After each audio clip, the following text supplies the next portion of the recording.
I am so glad we could join again, once again, coming to learn the Word of God, coming to seek His presence, and coming to, understand the heart of God. We were doing Psalm 84.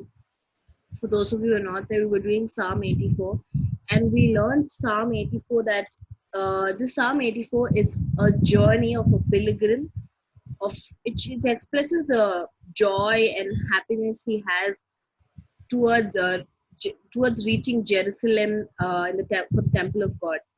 So we have learned that in this psalm there is three divisions. That is the blessedness of those who dwell in the temple of God, and the second one, the blessedness of those who come to the temple of God, and the third one is the blessedness of those who trust in the Lord.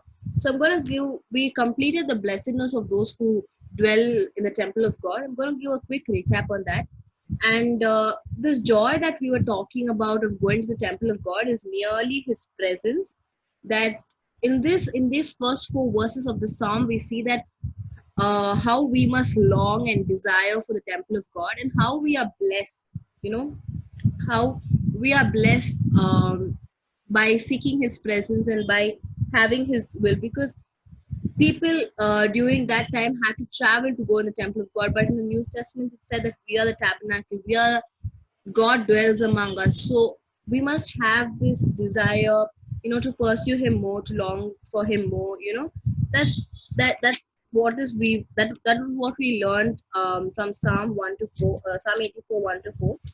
And now we're going to learn we're going to learn the second part, that is the blessedness of those who come to the temple of God. So can anyone read Psalm 84 verse 5? Blessed is the man whose strength is in thee, in whose heart are the ways of them, who passing through the valley of Baca make it a well. The rain also filleth the pools. They go from strength to strength.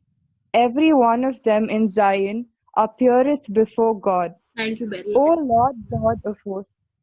So, verse 5, we said, blessed is the man whose strength is in thee, in whose heart the ways. So, there are two parts of this verse. That first part is, blessed is the man whose strength is in thee. And in the second part is, in whose heart the ways. So, blessed is the man whose strength is in thee. In thee, what does it mean? It means the word of God, the Messiah, for those who have strength in Him.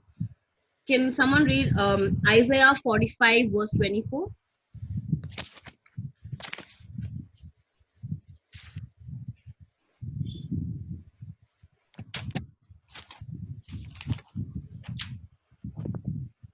Isaiah 45 verse 24. 45:24. Surely shall one say, In the Lord have I righteousness and strength.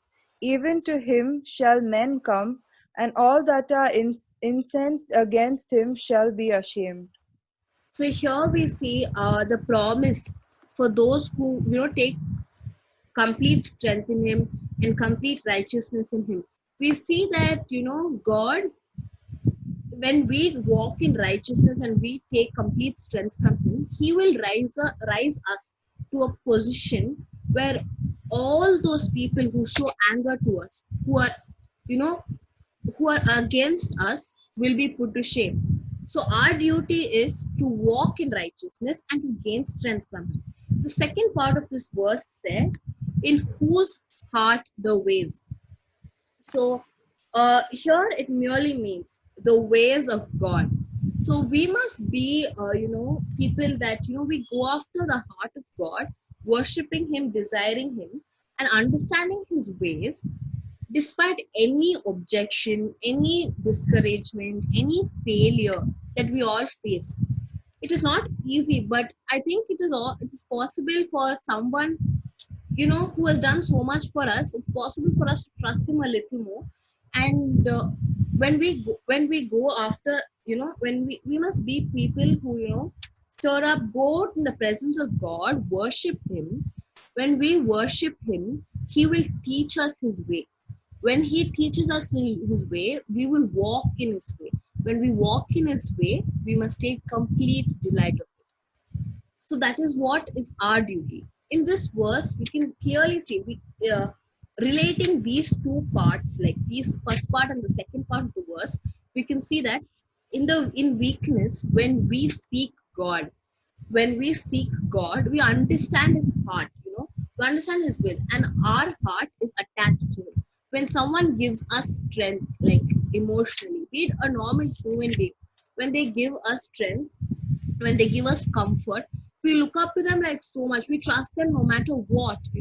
So here, like when we in our weakness, when we look up to God, he will definitely give us strength. When we look up to him, when he gives us strength, we will place our hearts to him. When we place our hearts to him, we will walk in his way. So all that we have to do is seek his strength, walk in righteousness. Verse 6 says, who passing through the valley of Baca, make it a well, the rain also filleth the pool. Valley of Baca, Baca is known as a weeping, or a weeping place. Like it is a hurdle. When we are in this psalm, it is a journey to go to the temple of God, to Jerusalem. When we are going there, this is a hurdle that they have faced. The hurdle is Baca. It is a place on the way to Jerusalem. It is a hurdle. God says, who passing through the valley of Baca, those who are passing through the valley of Baca, make it a well. What does make it a well mean? In this valley of Baca, God is going to turn this valley of Baca into a place of joy. It's so wonderful that we can imply this in our lives when we are going to the presence of God. There are several hurdles that we all face. It's not that, it is very easy to seek the presence of God. It is very easy to understand his will. We all face several hurdles, and those hurdles, God is going to turn them into joy. And that's not it. He says, the rain also filleth the pools. When God makes a well and he is going to rain and fill that pool, that is just not joy, it's going to be overwhelming joy. So whenever you're walking in the presence of God and you're almost reaching your goal, and you're having a hurdle, do not give up there itself. God is not going to, he's going to make that place into a joyous place. He's going to make that place an overwhelming joy for you to rejoice. And back then, when you like we heard this Sunday, our testimonies, our stories can influence others. So when we walk, when we overcome this hurdle and stand in a place, and when we tell our testimony to believe, that is overwhelming joy for you and me.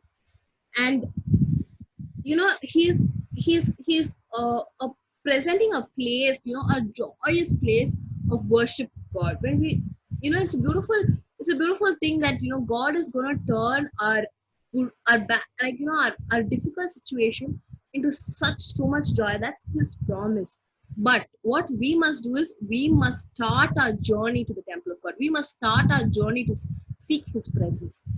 The next verse says, they go from strength to strength. Every one of them in Zion appeareth before God. Here we see this is a journey from here. They're going to the temple of God. They're going to the presence of God. When they're going to the presence of God, we learn that they're going to be a hurdle. When there is a hurdle, God said he will turn this hurdle into a place of joy, into a place of overwhelming joy. Once they cross this hurdle and they reach the presence of God, when they come to the tabernacle, he promises them that he will take them strength to strength. He will, once after the journey to the presence of God, he will carry us from strength to strength. He will make it a joyous worship to him. Like he's gonna make you feel his presence in such a beautiful manner that you'll have no words to describe it. That's his strength to strength. He will take you deeper and deeper and deeper into his presence, and that will give you so much strength, and you'll be so intimate with God when you complete this journey of reaching to his presence. So back in the Old Testaments, the few of the males, they used to go 12 times in a year just to reach the presence of God, just to reach the tabernacle, just spend time in his presence. But In New Testament, in Revelation 21, it said that you are the tabernacle. So it is our duty for us. See, it is not because because it's the tabernacle is within ourselves. You can't say I'm already here. I'm the tabernacle. You must make a spiritual journey to it. You must walk through, and you must reach that place for God, for you, for God to take you to place. You must have that desire, like in verse 2 it said, "My soul longeth, fainteth for the courts of the Lord. My heart and my flesh cried out of the living God." We must act like, without his presence, without his worship, our bones are dead. Our we are just dried out. In this the verse second, it shows the desire of God, because the psalmist here was forbidden from the presence of God. Right now all of us are forbidden. We are forbidden to come to God, but we are able to reach the presence of God through our through our spiritual walk. We must understand that it is within ourselves. It is a step that we have to take, because God has already promised us so much, and he's not going to give you his promises like lavishly. He's not going to he's like, take this is for you. He's not going to do that. He is going to ask you to take your step, make your step, start walking to the presence of God. When you start walking to the presence of God, you have seen so many blessings. So I'm going to do a quick recap of what we have learned today. That is, we have learned the blessedness of those who come to the temple of God. We've learned the blessedness of the journey to the temple of God. Okay? Firstly, we see that blessed is the man whose strength is in thee and whose heart are the ways. So in this verse, it is clearly said that in our weakness, we must take our strength from God. We must gain our strength from God. When we gain our strength from God, we give our heart to Him. When we give our heart to Him, we will walk in His ways and we will take complete delight. But He has also promised that those who take the strength and walk in righteousness in Him will be raised in such a manner that you don't have like, all of them who are against you will fall ashamed. All of them who show anger at you will fall ashamed. You have to just take strength in him, and it's a very patient process, but you must learn how to walk through it. Next, in verse 6 we saw, who's passing through the valley of Baca make it a well, the rain also filleth the pools. Here it is seen that in the journey to the presence of God, we see there are many hurdles in our life. Those hurdles, God is going to turn it into a joyful place. And not a joyful place, but an overwhelming joyful place for each one of us. And we will have to look back and carry and tell the story to many people, who will inspire many people for them to walk to the presence of God.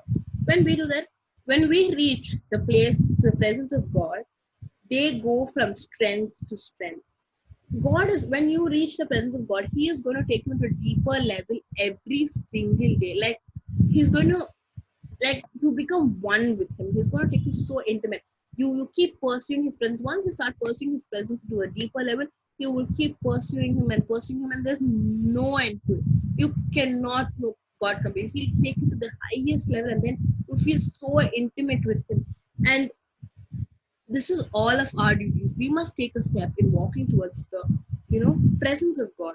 And we also saw, when we reach the presence of God and when we dwell in His presence, there is no better place for us to dwell than in His presence, because it's a most lovable place. And it also says that you get to meet God in that. See, a tabernacle is a place in the wilderness where people used to meet God.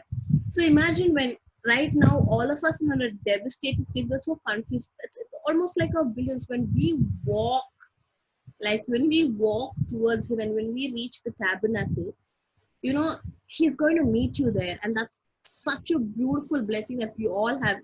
And our heart, our mind, we must just long for that presence. When you right away go to the presence of, when you right away go to the tabernacle of God and go sit in God's time, you come right away, you're going to long for His presence. You're going to cry out saying, God, you know must have a desire. You must say, God, I might just die without your presence. And that's when he will intervene and he will provide you a place, like he said in verse 3. The sparrow hath found a house, and the swallow a nest for herself. You know, it is the altar of God here also. We also seek, we seek for something. In this world we all seek for something more extra, something, beyond everything. We're not satisfied, and that satisfaction only God can bring us. So when we go to his presence and long for him, he will definitely provide us a place. And once he provides you a place, you will continuously praise him. There is no turning back. You will continuously praise him. You will keep praising his name like no other. And you can see how beautiful his his ways are for you. You will understand the heart of God. And understanding the heart of God is not possible by any other man. It's only possible by those who walk in righteousness and who take his stand. So this is, we have studied today. We have studied the blessedness of those who dwell in the temple of God, and the blessedness of those who come to the temple of God. So that is it for today's study. I want to keep very short because it's so much to take, because we have to look back and actually make these steps now.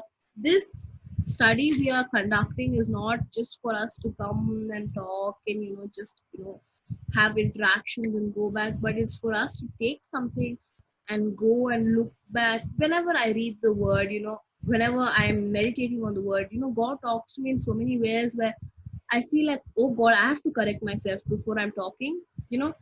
When if I feel so guilty, oh, I've been doing this for so long, it's not right.